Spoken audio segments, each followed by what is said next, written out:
Chicago, the beating heart of the Midwest. Muslim roots run deep here, especially in Black communities. That history is captured in this photograph. It's the first known image of a group of visibly Muslim Black American women, and it was taken in Chicago 100 years ago, in 1922.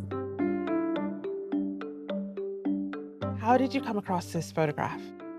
I started researching the history of Islam and Muslims in the United States. I kept seeing this particular image. And it was just kind of put there as an indicator that women were present in this history. And I started asking, who were these women? And my first thing that comes out to me is this crown, black church hat. Who are these women and what does it mean for them to have, this, be wrapped up like this at this time in America? You can't tell the story of America without the story of Black people. And you can't tell the story of Muslims in America without the story of African American Muslims. I call them visionaries. They're seeing the world through this newfound lens of being Muslim that's unprecedented.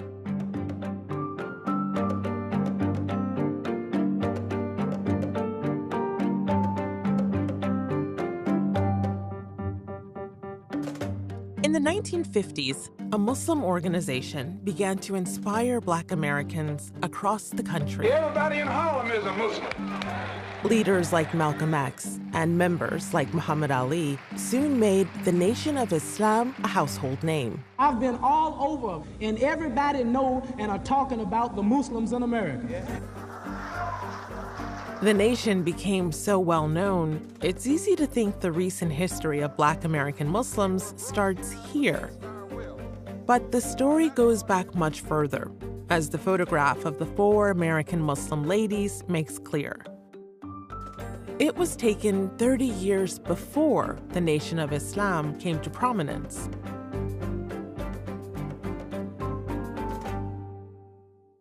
Where was this photograph taken? On the south side of Chicago in 1920, and where you're from, right? It was from a journal of the Ahmadiyya movement in Islam called The Muslim Sunrise. I think it's still published now, sporadically.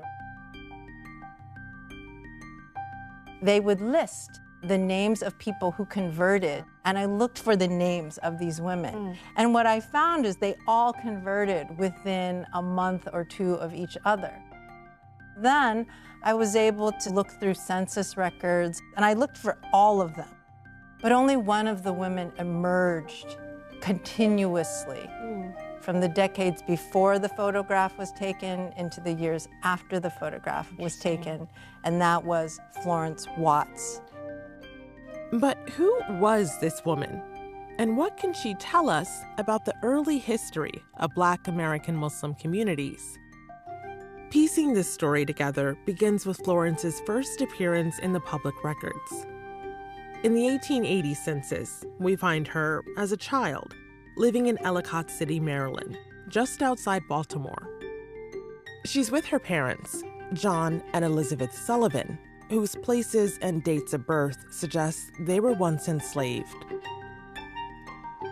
In the 1900 census, Florence is living in Washington, D.C., where she spent most of her 20s working as a cook and a maid, until she decided to move again, joining thousands of other Black Americans who were leaving their homes in search of better lives.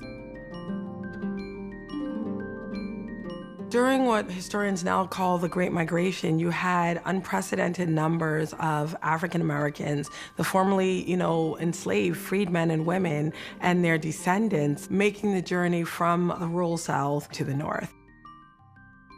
People imagined they could escape the horrors of the Jim Crow South and find new opportunities. They were migrants. You're getting people who are adventuresome because as bad as it is in the South, your home is there, your family, your community, and you have to go north and rebuild. Of all the northern cities people migrated to, Chicago had a special appeal. It's where Florence moved to from D.C., just before my own ancestors arrived, on their journeys out of the South. The thing about Chicago starting in the 1910s, is it was seen as this fabulous place of opportunity. And there's a number of reasons for that. First of all, the railway. So many trains led to Chicago. Chicago offered unprecedented opportunity. They could not find enough labor. And they didn't want to pay top dollar either. It was very useful to welcome immigrants and African Americans from the South. And it's at that point, it creates a meeting. Chicago was a place of mythology and folklore. Blues singers sang about it in their songs. You have the establishment of independent African-American institutions, you have churches, you have salons, barbershops. You have to imagine the kind of bustling activity and exchange of people speaking different languages, of different ideas coming in from all over the world, clashing with each other. I mean, this is just this very ripe moment for cultural creativity and fluorescence. And so that's what I imagine her finding as she gets there. Florence's decision to make Chicago her home makes her story feel very personal to me and to my sister, who still lives and works here. It's on days like today that I'm really happy that our great-grandparents chose Chicago. Gorgeous. They all came here in the Great Migration, which I've only recently begun to think of as a refugee story. Mommy's parents' family really kind of landed in Chicago, in some ways really actively fleeing the terror of the South, fleeing a potential mob. The migration here, the choosing of Chicago, and just the search for something more for their families. I feel like in telling the story of Florence, I am also retelling the story of our grandparents, our great-grandparents, even our parents. So one of the other things I also found is that when Florence is in Washington, D.C., she meets a man named George Watts. And it's there that she marries George. And so when she goes to Chicago, she does not go alone. She goes with George as a married woman, and that's when her name changes from Florence Sullivan to Florence Watts. She arrives in Chicago around 1910, 1911. In 1912, a momentous occasion occurs for her.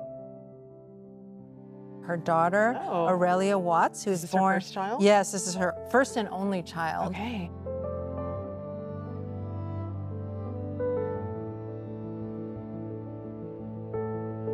The next time we find Florence in the records is in 1920, when Florence is living in Evanston, Illinois, not in Chicago, working as a domestic.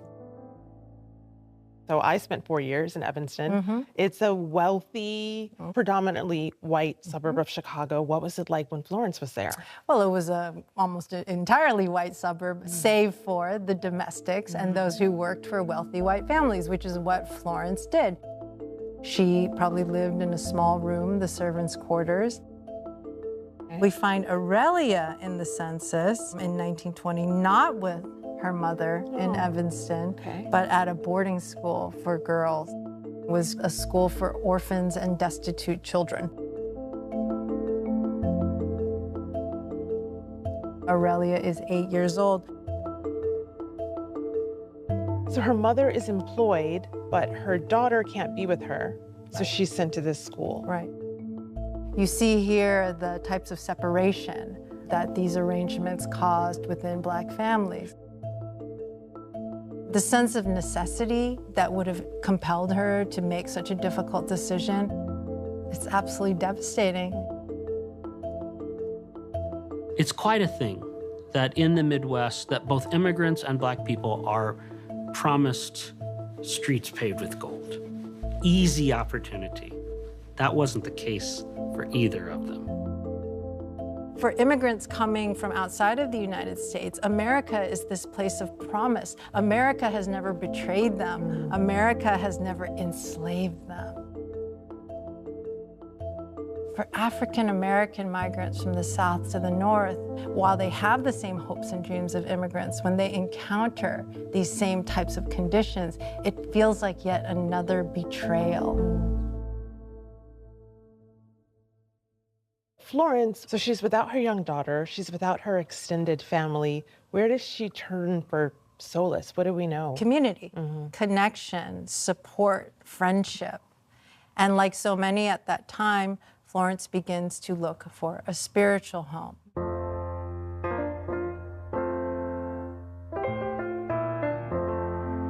Religion plays a crucial role in the formation of an African American people. After the Civil War, during freedom, during the era of Jim Crow, the Black church emerges as the most popular institution of civil society. It's not just where you go to pray or to sing. It's where you do business. It's where you meet your potential marriage partner. It's called a nation within a nation. When you look at what was happening during chattel slavery, the major thing that was lost was responsibility. The ability to be responsible for your individual self, including your very body, your children, your marriage, your union, your community, your economy, your life. So when we get to these cities, of course, religion is one of the ways that African Americans immediately begin to exercise their own agency. Most African Americans throughout the 20th century are going to remain Christian. But the church was not the only religious institution in Black America. And it is in this time, in the 1920s, that there's an enormous sort of new energy around spiritual movements, in particular for African Americans, because you have this wave of new political fervor and consciousness that's emerging as well through groups like the Universal Negro Improvement Association, led by Marcus Garvey. There was a spirit of Black nationalism.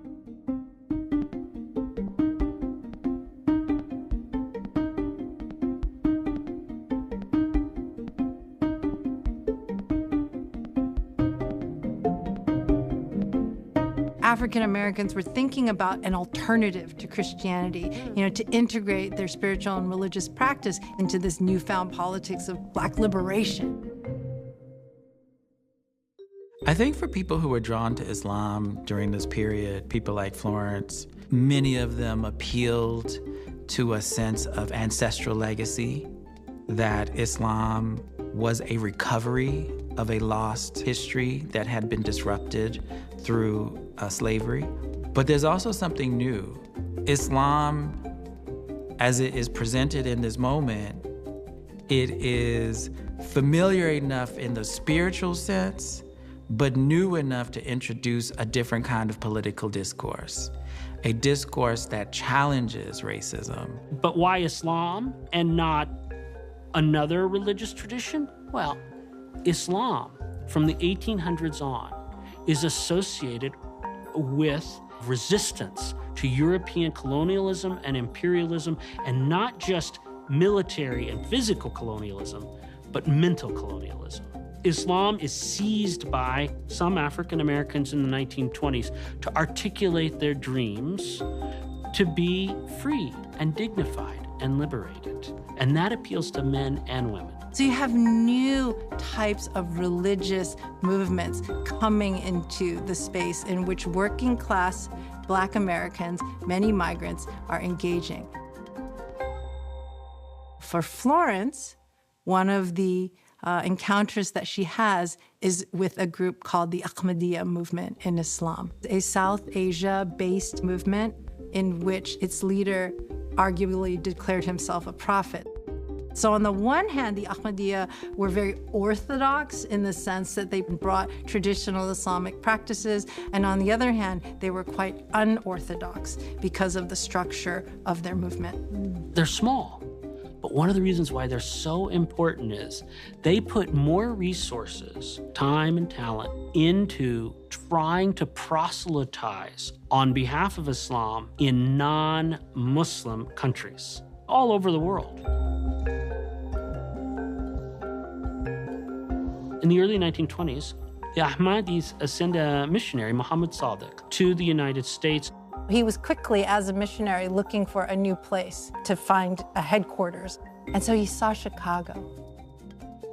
He saw it as a place where he could proselytize to African Americans, where there was a spirit of political, cultural movement. One of the things that he says, in Islam, there is no difference between the prince and the pauper. There is no racism. All pray together to the same God. He practices what he preaches because in St. Louis, he appoints a black man, P. Nathaniel Johnson, Sheikh Ahmad Din, to be the head of an Ahmadi mission that is multiracial, that is white, that is black, and that is brown. For African Americans to have a stake in this, they're not just following a foreigner here. No, it's becoming their own tradition. In Chicago, Mufti Muhammad Sadiq, he set up the Mosque Cultural Center on Wabash Avenue on the South Side in Bronzeville. And it's bold. It clearly says, Masjid Lillah, the Mosque of God, and it has a big onion dome. He's not trying to be subtle. So how did Florence encounter the Ahmadiyya? After she's in Evanston, she moves back to Bronzeville, where she becomes a cook for a fraternity house. That boarding house is not far from the Ahmadiyya, not far from Wabash Avenue, exactly. So perhaps Florence had kind of walked by, maybe they had handed her some literature, as people who proselytize do. Maybe she had looked at it, put it in her purse, kept walking. Maybe the second time she had stopped and talked to the person giving her the literature. And maybe the third time or the fourth time, she decided to go in. And so we find here in 1922 in the Muslim Sunrise, so you see here this list of new converts. It says 116 gentlemen and ladies have accepted Islam. And if you move down here, you find Florence's name right here, Mrs. Florence Watts. Zainab in parentheses. Yeah, it was Zainab, and so she also chose a new name. Interesting. Which is really beautiful, right? To be able to choose a new identity that connects you with a new purpose, a transnational, global community. When I first came across the picture of Florence, I thought, she's wearing kind of strange clothes. She might have converted into something that may not have been with full acknowledgement of what she was taking on. And then I think, why did I think that? That's what people think when they see us. It's like, oh, who made her do that? I look at it now with a sense of awe that she could make this decision for herself, and she decided to buck the trend. And though there was no one else around her, we often discount, especially for women, their own agency. We do them a discredit by not allowing them to show up just the way they are, believing that that's the way they wanted to show up. That picture, she does not look bothered, and I think there's power in that. As a Muslim in contemporary society, what I found most fascinating about this photo was their clothing. They're wearing what you might expect of African-American women of this time. But on the other hand, they have these drapings, which, I ultimately, after looking at them a few times, realized these are bed sheets. There was a creativity and an ingenuity and an innovation to their process. It reminds us how much coming to Islam for many African Americans in the 1920s is not just political, and it's not just spiritual. It's also aesthetic and material. I think so much of it is guided by this need for independence, this need for ownership of things that we might even take for granted today, our name, our self, our religious expression. So she converts in 1922. What did it mean for her life going forward? On Wabash Avenue, they had regular reading groups where women would read and teach each other Quran. They learned Arabic. They were learning about their brothers and sisters abroad in the Punjab. So it really opened up a different space. And that's why I find it so compelling that there's an image of 4 women. They were sisters in Islam that talked to each other and congregated with each other and learned about the faith together. 8 years after the photograph was taken, we find Florence in the census again. now reunited with her family in Bronzeville. But Florence's new faith couldn't insulate her from the challenges of life as a Black woman in early 20th century America. In 1932, her daughter Aurelia died during an operation that went wrong.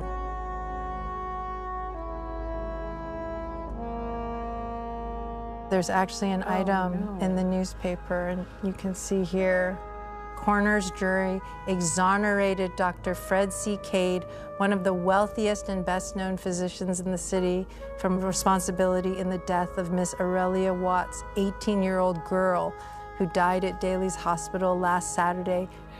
It's this last sentence that strikes me. The coroner's jury returned a verdict of death by manslaughter, but named no one responsible.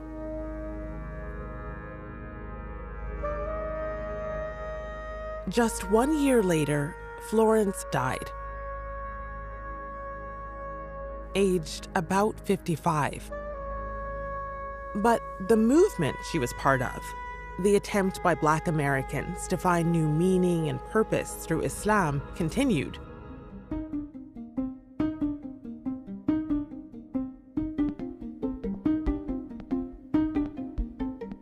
The Nation of Islam is coming into an already vibrant and diverse Islamic scene. But after World War II, it will become, by far, the largest Muslim organization of any kind in this country. By the time the Nation of Islam is taking root in Chicago, Florence is gone. But the community that she was a part of and the echoes of her presence are picked up by the work of the Nation of Islam. Florence is part of this evolving presence of Islam in America, and certainly in Black America. On Wabash Avenue today, the mosque Florence attended has gone. It's been replaced by a modern building where members of the Ahmadiyya movement still meet to pray.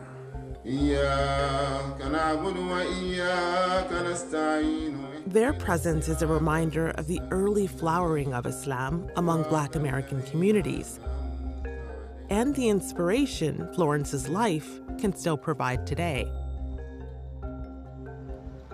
Pioneers. I don't remember ever seeing a photograph of Muslim women from way back then. You know, you hear those stories about the incredible men in our tradition, in our community who have done so much, and you assume that there must have been women that were pioneers in their own right. But I think to have real kind of photo evidence of that, the community at that time and those individuals in Florence recognized that this would be something that would be important enough for people to look back on years later and to reflect on years later. I think that's just really, really powerful. Here's to Zainab. It's a good name.